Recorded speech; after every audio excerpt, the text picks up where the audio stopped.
सबसे पहले बात शंकराचार्य अवि मुक्तेश्वरानंद और यूपी के मुख्यमंत्री योगी आदित्यनाथ के बीच छिड़े विवाद।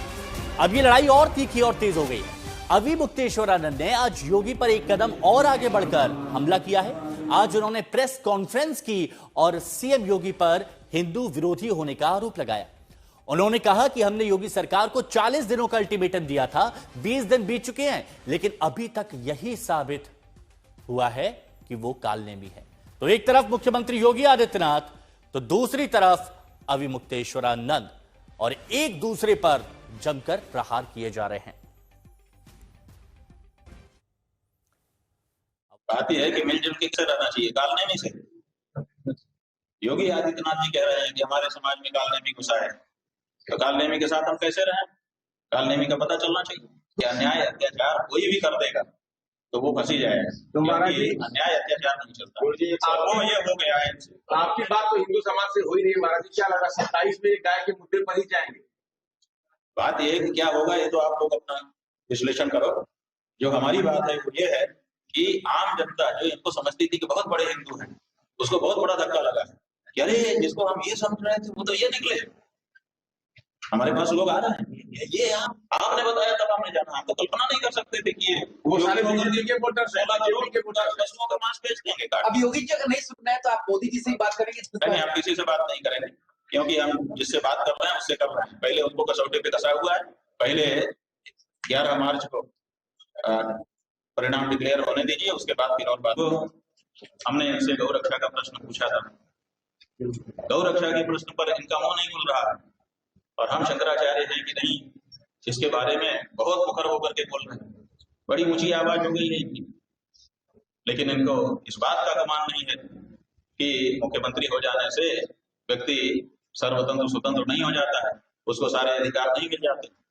तो ये सदन में खड़े होकर के जहां पर हम नहीं बोल सकते इनके विरुद्ध, इनकी बात का खंडन नहीं कर सकते, माने आड़ लेकर के, सदन की आड़ लेकर, ना तो मुकदमा कर सकते वहां पर बोली गई बात के लिए, ना तो वहां पर खड़े होकर के हम इनका जवाब दे सकते। तो इन्होंने आड़ दी सदन की, और सदन की आड़ लेकर के अपने अंदर जो भरा हुआ विषय उसको इन्होंने वहां पर प्रकट किया। तो ये ठीक नहीं है। आपको जनता के बीच में आकर के ये जो शास्त्रीय, ये जो पारंपरिक, ये जो धर्मशास्त्रीय प्रश्न है, इन प्रश्नों का उत्तर स्वयं अथवा अपने विद्वानों के माध्यम से देना चाहिए।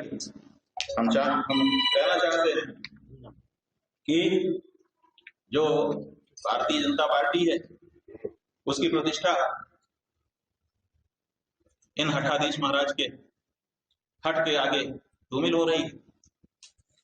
भाजपा के लोग चिंतित हैं कि हमारा क्या होगा, हमने तो भस्मासुर पाल लिया जो हम ही को खत्म कर किए दे रहा है।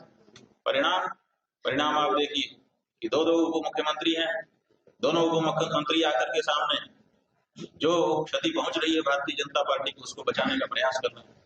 लेकिन ये हठाधीश महाराज ये अपने हट पर उतारू हैं और लगातार इनका जो कलुषित है उसको अपने आचरण और वाणी से प्रकट करते चले जा रहे हैं। अब जब इसी ही दिन बचे हुए, ज्यादा दिन बचे नहीं, तब अब हम कहना चाहेंगे कि अभी तक तो हम बैठ करके प्रतीक्षा कर रहे हैं, लेकिन अब हमको लखनऊ चलने की तैयारी शुरू करनी है। समर्थ श्रीवास्तव हमारे सहयोगी हमारे साथ में जुड़े हुए हैं। समर्थ, एक तरफ योगी आदित्यनाथ मुख्यमंत्री उत्तर प्रदेश के, दूसरी तरफ अवि मुक्तेश्वरानंद, और फिर हम ये भी देख रहे हैं कि केशव प्रसाद मौर्य है ब्रजेश पाठक को डैमेज कंट्रोल करने की कोशिश कर रहे हैं। फिलहाल ये मुद्दा किस ओर जाता हुआ दिख रहा है, अब आगे क्या? देखिए, फिलहाल अवि मुक्तेश्वरानंद को लेकर सियासी हलचल तो कम नहीं हो रही है। ये मामला शुरू माघ मेले में जरूर हुआ था, लेकिन सियासी सरगर्मी सदन में भी दिखाई पड़ रही है। आज भी विधानसभा का सदन चल रहा है और आज भी इस बात को लेकर तमाम समाजवादी पार्टी के विधायक चर्चा कर रहे हैं, सवाल उठा रहे हैं कि उप मुख्यमंत्री को आखिर इतनी देर क्यों हो गई बटुकों का सम्मान करने को लेकर। आपको बता दें, उप मुख्यमंत्री ब्रजेश पाठक ने आज 101 बटुकों का सम्मान किया है।